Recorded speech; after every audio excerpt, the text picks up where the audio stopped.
أشهد أن لا إله إلا الله.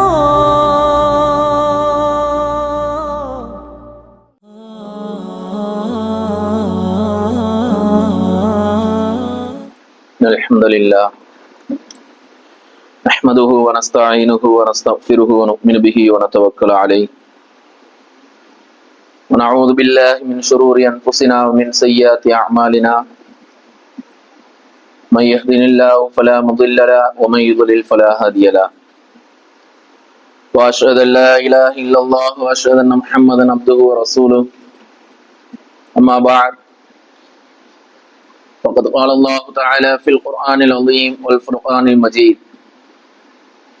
أعوذ بالله من الشيطان الرجيم بسم الله الرحمن الرحيم يا أيها الناس اتقوا ربكم الذي خلقكم من نفس واحدة وخلق منها زوجها وبث منهما رجالا كثيرا ونساء واتقوا الله الذي تساءلون به والأرحام إن الله كان عليكم رقيبا وقال سبحانه وتعالى في آية أخرى يا أيها الذين آمنوا اتقوا الله حق تقاته ولا تموتن إلا وأنتم مسلمون وقال الله تعالى في آية أخرى يا أيها الذين آمنوا اتقوا الله وقولوا قولا سديدا وقال سبحانه وتعالى في آية أخرى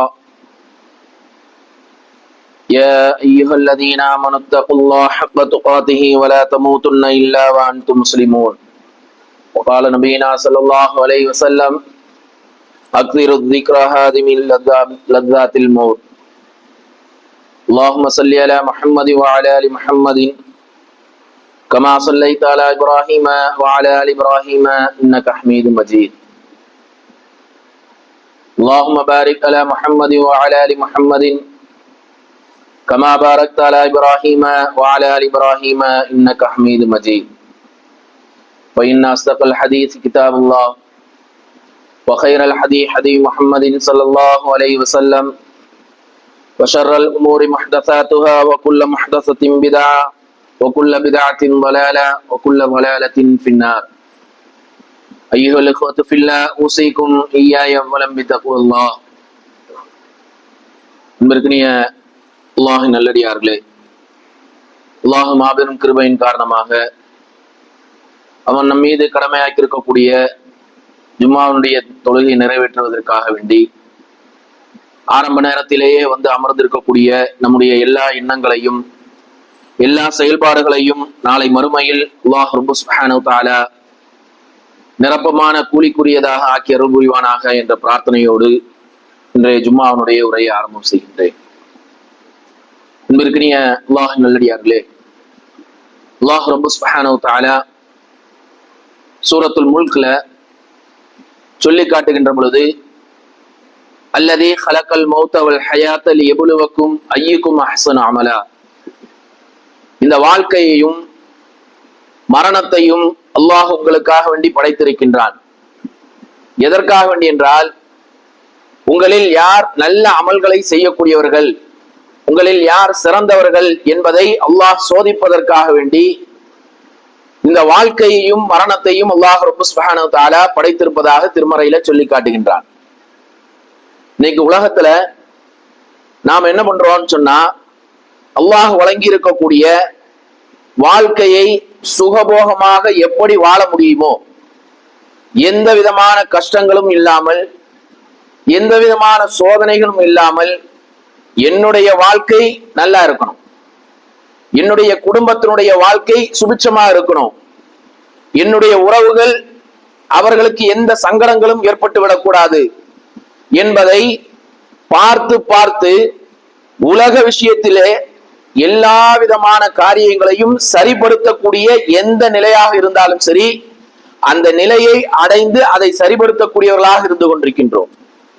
ஆனால் மறுமையினுடைய வாழ்க்கைக்காக வேண்டிதான் நாம் இந்த உலகத்தில் படைக்கப்பட்டிருக்கின்றோம் என்ற உணர்வு என்ற நோக்கத்தை அறிந்து வைத்திருந்தாலும் கூட, மறுமைக்கான செயல்பாடுகளில் நம்முடைய அமல்கள் எப்படி இருக்கின்றது, நம்முடைய எண்ணங்கள் எப்படி இருக்கின்றது என்பதை பற்றிய ஒரு சிறு சிந்தனையாகத்தான் இன்றைய ஜும்மாவுடைய உரையை அமைத்துக் கொள்ள ஆசைப்படுகின்றேன். அன்பிற்கினே அல்லாஹ் நல்லடியார்களே, அல்லாஹ் ரப்பு சுப்ஹானஹு தஆலா நமக்கு மத்தியில் வாழக்கூடிய பல நபர்களை மரணம் அடையக்கூடிய ஒரு சூழ்நிலையை நாம் பார்த்து கொண்டிருக்கின்றோம். மரணத்தை அவர்களுக்கு ஏற்படுத்தக்கூடிய ஒரு நிலையை நாம் பார்க்கின்றோம். அல்லாஹ் அவர்களுக்கு மரணத்தை கொடுக்கின்றான். இந்த மரணங்களுடைய விஷயத்தில் நம்முடைய உள்ளத்தில் நாம் எப்படி இருக்கின்றோம்? மரணத்தை பார்த்தா யாருமே பயப்படாதவங்க இருக்க முடியாது, யாருமே அச்சப்படாதவர்கள் இருக்க முடியாது. அப்படி இருக்கக்கூடிய அந்த மரணம் கூட இன்னைக்கு சமுதாயத்துல எப்படி ஆயிருச்சு தெரியுமா? ஒரு காலகட்டம் இருந்தது, அதாவது மரண செய்தி வரணும்னு சொன்னா, தந்தி வந்ததுன்னு சொன்னா என்ன ஆயிரும், டெலிகிராம் வந்துருச்சுன்னு சொன்னா ஏதோ மரண செய்தி வந்து விட்டதாக உணர்ந்து பதறி எடுத்து ஓடுவாங்க. அந்த தந்தியினுடைய அந்த கடிதத்தை கையில வாங்கும் போதே என்ன ஆயிரும், மரண செய்தி தான் வந்திருக்கு அப்படின்றத புரிஞ்சுக்குவாங்க. வயதில் மூத்தவர்களுக்கு தெரியும். ஆனால் அதற்கு பிறகு ஒரு காலகட்டம் வந்தது. எப்படி? மரண செய்தி மொபைல்ல வந்துட்டு இருந்தது. போன் பண்ணாதான் தெரிய முடியும், போன் பண்ணாதான் தெரிய முடியும். ஆனா இன்னைக்கு என்ன ஆயிப்போச்சுன்னு சொன்னா, அந்த இரண்டு காலகட்டத்திலையும் நீங்க பாத்தீங்கன்னு சொன்னா, ஏதாவது நமக்கு நெருக்கமானவர்களோ நம்முடைய உறவுகளோ நம்முடைய இரத்த பந்தங்களோ மரணப்பட்டால் மட்டும்தான் அந்த செய்தியை அறியக்கூடியவர்களாக இருந்தோம். ஆனா இன்னைக்கு அப்படி இல்லை. நம்முடைய உறவாக இருந்தாலும் சரி, நம்முடைய இரத்த பந்தங்களாக இருந்தாலும் சரி, இதை தவிர்த்து நம்முடைய நண்பர்கள், நம்முடைய உற்றார் உறவினர்கள், நம்முடைய ஊர் மக்கள், இன்னும் போக இந்த குமரி மாவட்டத்துல எந்த பகுதியில யார் மரணிச்சாலும் உடனே அறியக்கூடிய ஒரு சூழ்நிலையில நாம இன்னைக்கு இருந்துகிட்டு இருக்கோம். பாக்குறோமா இல்லையா? மொபைல்ல எந்த பகுதியில யார் மரணிச்சாலும் ஒரு நாளைக்கு 3 to 5 மரண செய்தியை அறியாமல் நாம் நம்முடைய நாளை கடந்து செல்வதே கிடையாது. குறைந்தபட்சம் ஒரு செய்தியாவது நாம அறிஞ்சுக்கிட்டு தான் இருக்கிறோம். அப்ப இந்த மரண செய்தி நம்முடைய உள்ளத்துல என்ன தாக்கத்தை ஏற்படுத்துது? இன்னைக்கு நாம பார்க்கிறோம், மரணத்தினுடைய நிலைகளில் நம்முடைய ஈமான், நம்முடைய இறையச்சம், நம்முடைய உள்ளத்தினுடைய எண்ணங்கள் எப்படி இருக்கு தெரியுமா? ஒரு 10 to 20, 25 வயதிற்குள் யாராவது மரணித்து விட்டால் அந்த மரண செய்தியை கேட்டா உள்ள நடுங்குது. என்னடா சின்ன பிள்ளை, எதையுமே அனுபவிக்கல, அதற்கு முன்னரே அவன் மரணத்தை தழுவி விட்டானே என்ற ஒரு நடுக்கம் நம்முடைய உள்ளத்துல வருது. இது ஒன்று. அதே ஒரு 40 to 50, 55 வயசுக்குள்ள யாராவது மரணிச்சுட்டாங்கன்னு சொன்னா அப்ப நம்முடைய உள்ளத்துல என்ன வரும் தெரியுமா?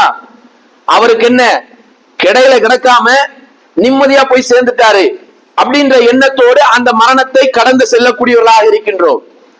அதே ஒரு 60, 65 அதுக்கு மேல யாராவது இருந்தாங்க, அறுதல் முறை அடைந்து, அதாவது வயோதிகத்தை அடைந்து வயது மூப்பின் காரணமாக யாராவது மரணித்து விட்டால் அந்த மரணத்தின் மூலமாக நம்முடைய உள்ளத்துல என்ன தோணுது தெரியுமா? யாரையும் குறைபடுத்துவதற்கல்ல, யதார்த்தமான நிலையை சொல்லுகின்றேன். உள்ளத்துல என்ன வரும் தெரியுமா? அல்ஹம்துலில்லாஹ், ரொம்ப கஷ்டப்பட்டு இருந்தாரு, நமக்கும் சிரமங்களை தந்துகிட்டு இருந்தாரு, அல்லாஹ் அவருடைய ரூஹை கைப்பற்றிட்டான் அப்படின்னு சொல்லி அந்த மரணத்தை கடந்து போயிடுறோம். இந்த 3 நிலைகளில் தான் நாம் அந்த மரணங்களை கடந்து சென்று கொண்டிருக்கின்றோம். ஆனா ஒரு இறை விசுவாசி இந்த மரண செய்திகளை எந்த நிலையில் இருந்தாலும் சரி, ஒரு வயசு பிள்ளையா இருந்தாலும் சரி, 100 வயது அடைந்த முதியவராக இருந்தாலும் சரி, யார் மரணித்தாலும் அவர்களுக்கு செய்ய வேண்டிய கடமைன்னு ஒண்ணு இருக்கு. அதே போன்று அந்த மரணத்திலிருந்து படிப்பனை பெற வேண்டிய மிக முக்கியமான ஒரு காரியமும் நமக்கும் உண்டு. அப்ப அந்த காரியத்தை நாம என்ன பண்றது இல்ல, சிந்திக்கிறதே கிடையாது. என்னது? யார் மரணித்தாலும் அவர்களுக்காக வேண்டி பிரார்த்தனை செய்வதை ரசூலுல்லாஹி ஸல்லல்லாஹு அலைஹி வஸல்லம் அவர்கள் என்ன பண்ணிருக்காங்க? கடமையாக்கி இருக்காங்க. ஒண்ணு வேண்டாம், மரண செய்தி நம்முடைய செவிகளுக்கு வருது, நம்முடைய பார்வைக்கு வந்து விட்டது என்று சொன்னால் உடனே நம்முடைய வாயிலிருந்து வரக்கூடிய வார்த்தை என்ன? இன்னா லில்லாஹி வ இன்னா இலைஹி ராஜிஊன். சொல்லாதவர்கள் யாருமே கிடையாது. அந்த வசனத்தினுடைய அர்த்தத்தை உள்ளவர உணர்ந்து உளப்பூர்வமாக என்றைக்காவது நாம சொல்லி இருக்கோமா? யோசிச்சு பாருங்க. நம்முடைய உள்ளபூர்வமாக உள்ளத்துல இறையச்சத்தோடு அல்லாஹ்விடத்திலிருந்தே நாம் வந்தோம், நாம் அல்லாஹ்விற்குரியவர்கள், திரும்ப அல்லாஹ்விடத்திலேயே செல்லக்கூடியவர்களாக இருக்கின்றோம் என்ற உணர்வோடு நாம் என்றைக்காவது அந்த துஆவை ஓதிருக்கோமா? யோசிச்சு பாருங்க. ஏதோ வந்த செய்திக்கு உடனே ஒரு இன்னா லில்லாஹி வ இன்னா இலைஹி ராஜிஊன் அப்படின்னு சொல்லி தட்டி கடந்து சென்று விடுகின்றோம். ஆனா அல்லாஹ்வுடைய தூதர் ஸல்லல்லாஹு அலைஹி வஸல்லம் அவர்கள் என்ன சொன்னாங்க தெரியுமா? இந்த உலகத்தினுடைய ஆசாபாசங்களை எல்லாம் தகர்க்கக்கூடிய மரணத்தை நீங்கள் அதிகம் நினைவுபடுத்துங்கள். அதிகமாக நீங்கள் மரணத்தை நினைவு கூறக்கூடியவர்களாக இருங்கள். ஏன் தெரியுமா? மரணத்தை நாம் நினைவு கூர்ந்தால் நம்முடைய உள்ளத்தில் இறையச்சம் அதிகமாகும், இறை நம்பிக்கை அதிகமாகும், நம்மிடத்தில் இருக்கக்கூடிய தவறான காரியங்கள் எல்லாம் நம்மை விட்டு கடந்து செல்லக்கூடிய ஒரு சூழ்நிலையிலும் நல்ல அமல்களை அதிகம் செய்யக்கூடிய ஒரு ஆர்வம் நம்முடைய உள்ளத்துல ஏற்படும். ஆனா இன்னைக்கு என்ன ஆகிப்போச்சு? மரணத்தையே ஒரு சுகபோகமான ஒரு வாழ்வையை கடந்து செல்வதை போன்று நாம என்ன பண்ணிட்டோம்? மரண செய்தியை செவிமடுத்துக் கொண்டிருக்கின்றோம். இப்படிப்பட்ட நிலையில் தான் நம்முடைய வாழ்க்கையை நாம் வாழ்ந்து கொண்டிருக்கின்றோம். அன்பிற்கினிய அல்லாஹ் நல்லடியார்களே, மரணம் என்பது சாதாரணமானது கிடையாது. நம்மோடு பயணித்தவன், நம்மோடு வாழ்ந்தவன், நமக்கு எல்லா விதமான உதவிகளை செய்தவன், எனக்கு ஒரு கஷ்டம் ஏற்பட்டால் அந்த கஷ்டத்தில் பங்கெடுத்தவன், எனக்கு ஒரு மகிழ்ச்சியான ஒரு தருணம் ஏற்பட்டால் அந்த மகிழ்ச்சியில் பங்கெடுத்தவன் இன்றைக்கு மரணப்பட்டு கிடக்கின்றான். இந்த மரணப்பட்டு கிடக்கக்கூடிய இந்த ஜனாசாவாக கிடக்கக்கூடிய என்னுடைய தந்தையாக இருக்கலாம், தாயாக இருக்கலாம், என்னுடைய உறவுகளாக இருக்கலாம், யாராக வேண்டியும் இருக்கலாம். ஆனால் அந்த உறவுகளுக்காக வேண்டி நாம் செய்யக்கூடிய பிரார்த்தனை இருக்கு தெரியுமா? அந்த பிரார்த்தனை உள்ளச்சத்தோடு உணர்வு பூர்வமாக இருக்க வேண்டும். உள்ளச்சத்தோடு உணர்வு பூர்வமாக இருக்கணும். ஆனா இன்னைக்கு நிலைமை என்ன? எத்தனையோ பிள்ளைகளுக்கு தந்தைக்கு செய்யக்கூடிய பிரார்த்தனை அந்த துஆ தெரியல. அல்லாஹும்ம ஃபிர் லஹு வர்ஹம்ஹு வஆஃபிஹி வஅஃபு அன்ஹு என்று சொல்லப்படக்கூடிய அந்த நீண்ட பிரார்த்தனை இருக்கு தெரியுமா? அந்த பிரார்த்தனை எந்த பிள்ளைகளுக்கும் தெரிவது கிடையாது, அதை அறிவது கிடையாது, அதனுடைய பொருளை உணர்வது கிடையாது. இப்படிப்பட்ட நிலையில் தான் மரணத்தினுடைய அந்த ஜனாசாவை கடந்து சென்று கொண்டிருக்கின்றோம். சாதாரண போக முடியாது. ஏன்னா அந்த மையத்திற்காக வேண்டி நாம் செய்யக்கூடிய பிரார்த்தனை இருக்கு தெரியுமா? அந்த பிரார்த்தனையின் மூலமாக அல்லாஹ் ரப்ப சுப்ஹானஹு வ தஆலா அந்த ஜனாசாக்கு கொடுக்கக்கூடிய சிறப்பு என்ன தெரியுமா? சொர்க்கத்தை கொடுக்கின்றான், சொர்க்கத்தை கொடுக்கின்றான். அல்லாஹ்வுடைய தூதர் ஸல்லல்லாஹு அலைஹி வஸல்லம் அவர்கள் சொல்லி காட்டுகின்றார்கள். என்ன சொல்றாங்கன்னு சொன்னா, அதாவது புகாரியில பதிவு செய்யப்பட்டிருக்கின்றது. அந்த செய்தியில அல்லாஹ்வுடைய தூதர் ஸல்லல்லாஹு அலைஹி வஸல்லம் அவர்கள் சொல்லி காட்டுகின்றார்கள், அதாவது ஒரு காலம் வரும், அந்த காலத்துல மனிதர்கள் எப்படி இருப்பார்கள் என்று சொன்னால், பசியோடு இருக்கக்கூடியவர்கள், பசியோடு இருக்கக்கூடியவர்கள் உணவு தட்டை கொண்டு வந்து முன்னாடி வச்சா அந்த உணவு தட்டை எப்படி தேடி ஓடுவார்களோ அதே போன்று முஸ்லிம்கள் உங்களுக்கு எதிராக, முஸ்லிம்களுக்கு எதிராக மற்றவர்கள் எல்லாம் ஒன்று சேர்ந்து உங்களை தாக்கக்கூடிய ஒரு நிலை ஏற்படும். இன்னைக்கு நாம பாக்குறோமா இல்லையா? முஸ்லிம்களை எங்க பார்த்தாலும் ஏதாவது ஒரு நோவினை செய்ய வேண்டும் என்றே நினைத்துக் கொண்டிருப்பார்கள். அப்ப சஹாபாக்கள் கேட்கிறாங்க திரும்ப, யா ரசூலுல்லாஹ், அப்ப நாங்க அன்னைக்கு வந்து குறைவா இருப்போமா, எண்ணிக்கையில குறைவா இருப்போமா அப்படின்னு கேட்கிறாங்க. அப்ப ரசூலுல்லாஹி ஸல்லல்லாஹு அலைஹி வஸல்லம் சொன்னாங்க, இல்ல, நீங்க குறைவாக எல்லாம் இருக்க மாட்டீர்கள். எப்படி இருப்பீர்கள் என்று சொன்னால், நீங்கள் அந்த நேரத்தில் எண்ணிக்கையில் அதிகமாக இருப்பீர்கள், ஆனால் உங்களுடைய உள்ளத்துல ஒரு எண்ணம் இருக்கும். அந்த எண்ணத்தின் காரணமாக உங்களுடைய ஈமான் பலகீனப்பட்டிருக்கும். அந்த எண்ணம் என்ன? ரசூலுல்லாஹி ஸல்லல்லாஹு அலைஹி வஸல்லம் சொல்லி காட்டுகின்றார்கள், அல் வஹன்.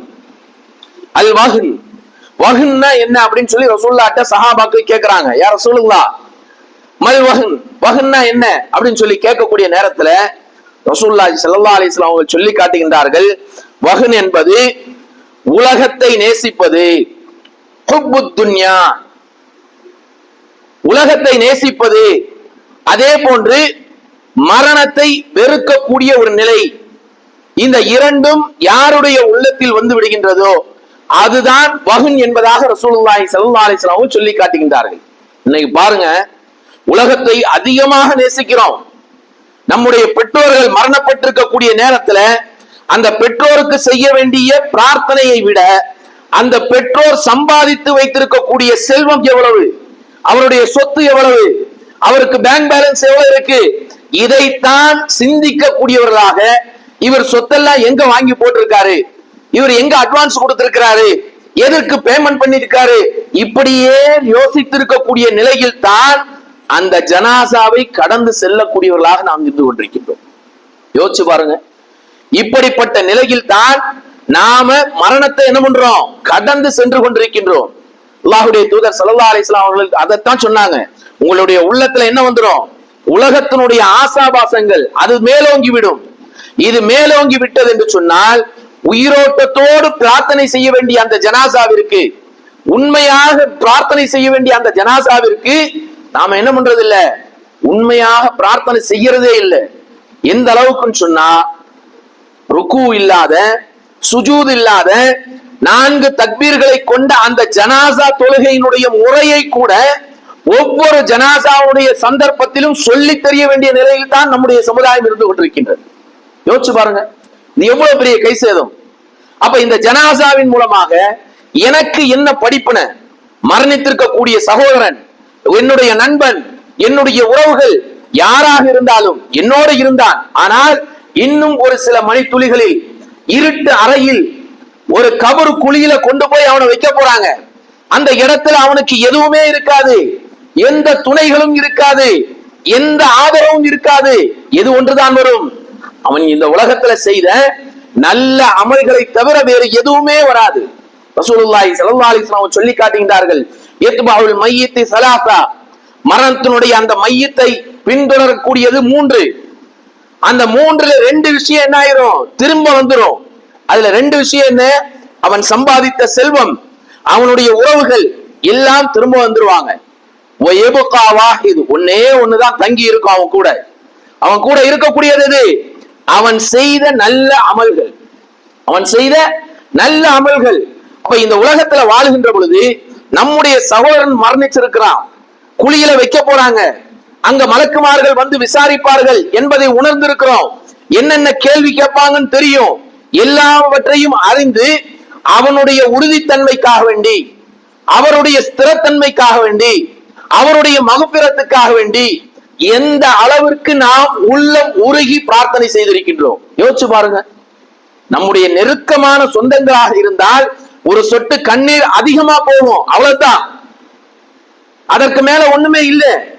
ஆனா அல்லாஹ்வுடைய தூதர் ஸல்லல்லாஹு அலைஹி வஸல்லம் அவர்கள் சொல்லி காட்டுகின்றார்கள். என்ன சொன்னாங்க தெரியுமா, நீங்கள் மரணப்பட்டிருக்கக்கூடிய அந்த ஜனாசா, அந்த ஜனாசாவுக்கு கிடைக்கக்கூடிய சிறப்பு என்ன தெரியுமா, ஜனாசாவுடைய அந்த மையத்திற்காக வேண்டி தொழக்கூடிய அந்த மக்கள் இருக்காங்க தெரியுமா, அந்த மக்களில் 40 நபர்கள், எப்படிப்பட்டவர்கள், 40 நபர்கள். அல்லாஹ்வுடைய தூதர் ஸல்லல்லாஹு அலைஹி வஸல்லம் சொல்லி காட்டுகின்றார்கள், மாமின் ரஜுலின் முஸ்லிமின் யமூத், ஒரு முஸ்லிமான ஒரு இறை விசுவாசி மரணப்பட்டு விட்டால், அவர் மரணித்து விட்டால், ஃபயகூமு அலா ஜனாஸத்தின், அவருடைய ஜனாசாவுடைய தொழுகையில 40 ரஜுலன், 40 நபர்கள் அந்த ஜனாசா தொழுகையில் அவருக்காக வேண்டி ஜனாசா தொழுகையில கலந்துக்கிட்டா எப்படிப்பட்ட நிலையில இருக்கிற அந்த 40 நபர்கள், அல்லாஹ்வுடைய தூதர் ஸல்லல்லாஹு அலைஹி வஸல்லம் சொல்றாங்க, என்ன சொல்றாங்க, லா யுஷ்ரிகூன பில்லாஹி ஷையா, இணை வைப்பே இல்லாத,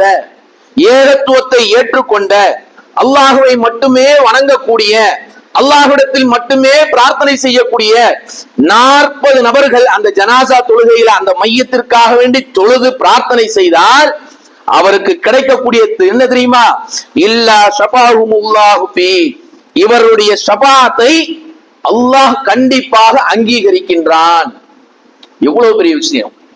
நாம போய் ஒரு ஜனாசா தொழுகையில நிக்கிறோம்னு சொன்னா, என்னுடைய பிரார்த்தனை, இந்த மையத்திற்காக வேண்டி நான் தொழக்கூடிய இந்த தொழுகையில் நான் செய்யக்கூடிய பிரார்த்தனை இவருக்கு பயனளிக்கும் என்ற எண்ணத்தோடு எத்தனை நபர்கள் போய் நின்று தொழுதிருக்கோம். யோசிச்சு பாருங்க, எத்தனை நபர்கள் தொழுதிருக்கோம்.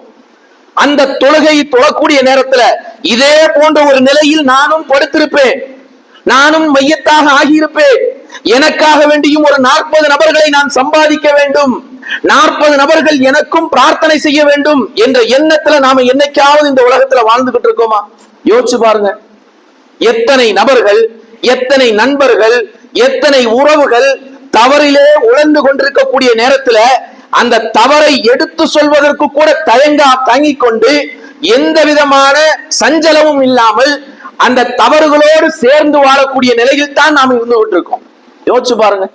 என்னுடைய உறவு, என்னுடைய நண்பன், அவன் மரணப்பட்டிருக்கின்றான், அவனுக்காக வேண்டி யா அல்லாஹ் இவனுடைய பாவத்தை மன்னித்து விடு என்று கேட்கக்கூடிய நேரத்துல நாம இறை விசுவாசியாக என்னுடைய ஈமான், என்னுடைய இறையச்சம் இறைவனுக்கிடத்தில் அங்கீகரிக்கப்படக்கூடியதாக இருந்தது என்று சொன்னால் அந்த ஜனாசாவிற்காக வேண்டி கேட்கக்கூடிய பிரார்த்தனை என்னாகும்? அங்கீகரிக்கப்படும். ஆனா இன்னைக்கு நிலைமை என்ன?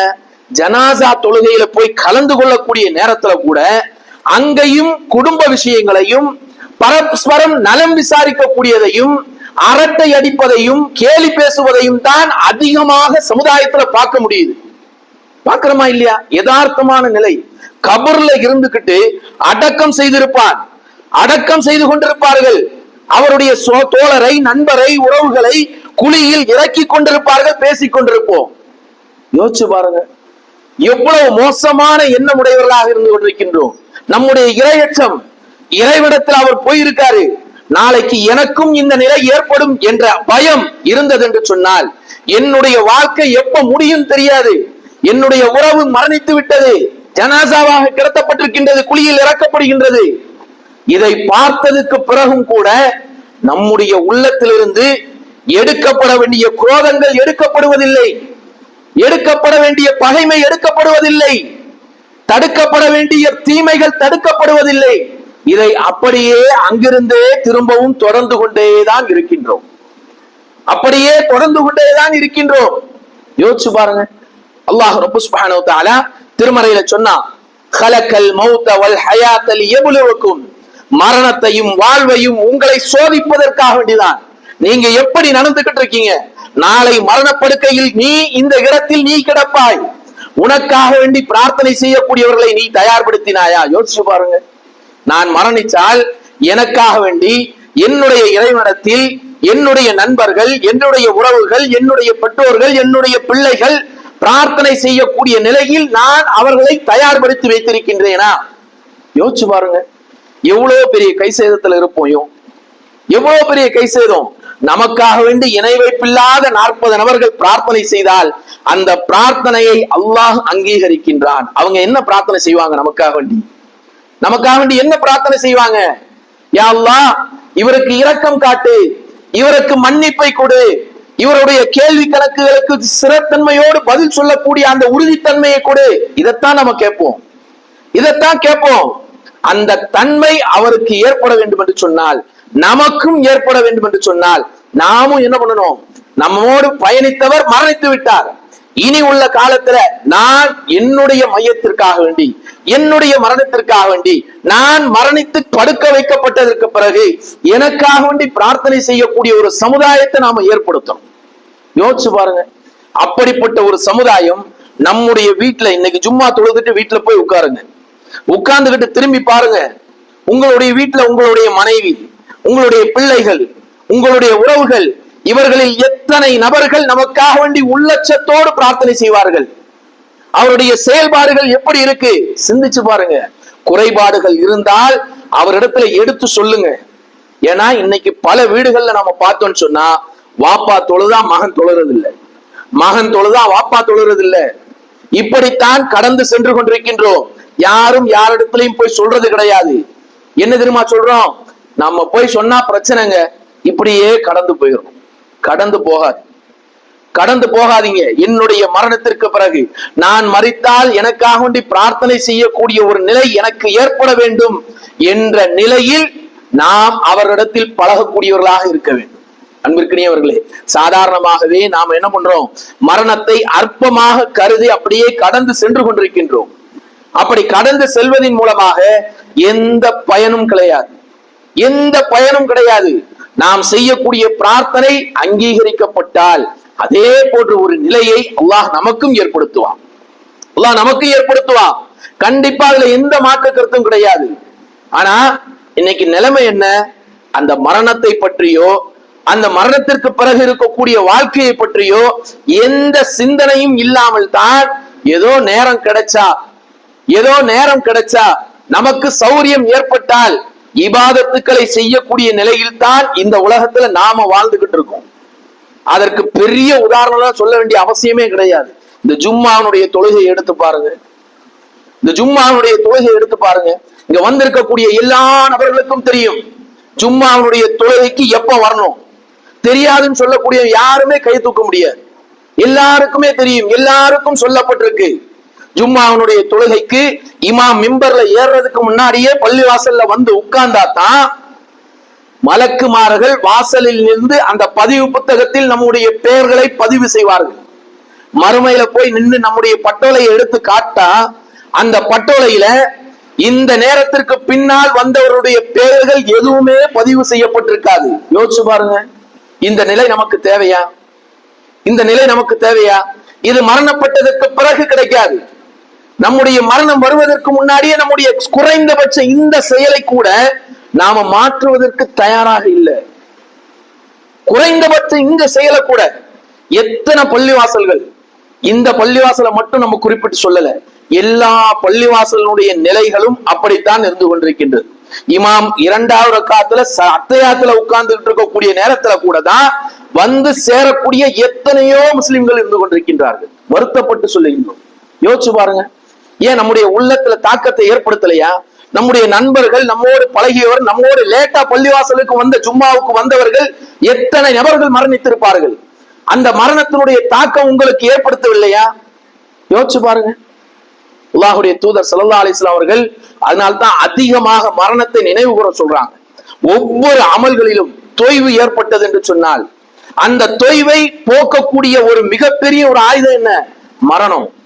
எந்த நேரத்திலும் நான் மரணித்து விடுவேன், எந்த நேரத்திலும் என்னுடைய உயிர் கைப்பற்றப்பட்டு விடலாம் என்ற எண்ணம், பயம், அச்சம் இருந்தது என்று சொன்னால் கொடுத்திருக்கக்கூடிய வாழ்க்கையில எவ்வளவு நன்மை செய்ய முடியுமோ, எவ்வளவு இபாதத்துக்கள் செய்ய முடியுமோ கண்டிப்பாக செய்வதற்கு நாம் என்ன பண்ண மாட்டோம்?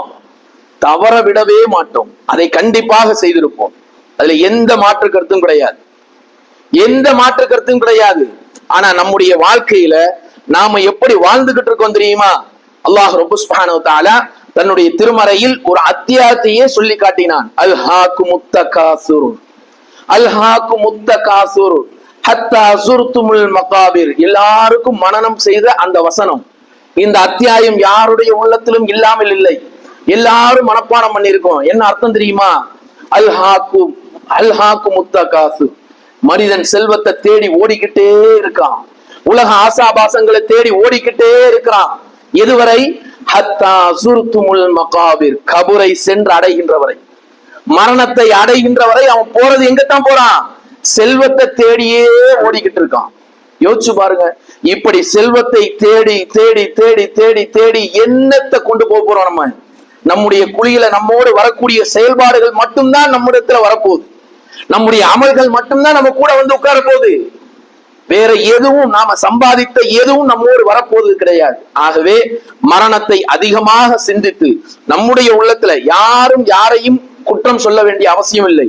நம்முடைய உள்ளத்துல தெரியும், நான் என்னென்ன காரியம் செய்யல, என்னென்ன காரியத்தை தவற விட்டுருக்கேன். இன்னைக்கு காலையில இருந்து எந்திரிச்சேன், சுபுகனுடைய முன் சொன்ன தொழுதனா, சுபுகனுடைய ஜமாத்தோடு தொழுதனா, இல்ல எப்படி தொழுதேன், இன்னைக்கு ஓத வேண்டிய அவுராதுகளை ஓதனா, இன்னைக்கு காலையில எந்திரிச்சு பிரார்த்தனை செய்தோமா, எல்லாவற்றையும் அப்படியே ஒரு நேரம், ஒரு நிமிடம் இருந்து யோசிச்சு பாருங்க. யோசித்து பார்த்தால் எவ்வளவு விஷயங்களை தவற விட்டிருக்கின்றோம் என்பது நம்முடைய உள்ளத்துல நமக்கே தெரியும். யாரும் சொல்ல வேண்டிய அவசியமே இல்லை. ஆகவே அன்பிற்கினி அல்லாஹ் நல்லடியார்களே, அல்லாஹ் ரப்ப சுப்ஹானஹு வ தஆலா சொல்லி காட்டுகின்றான், நீங்கள் திரும்ப திரும்ப நினைவுபடுத்திக் கொண்டே இருங்கள், இறை விசுவாசிகளுக்கு கண்டிப்பாக பயனளிக்கும் என்று அந்த வாக்குறுதியின் அடிப்படையில் நான் உங்களுக்கு நினைவுபடுத்தியிருக்கின்றேன்.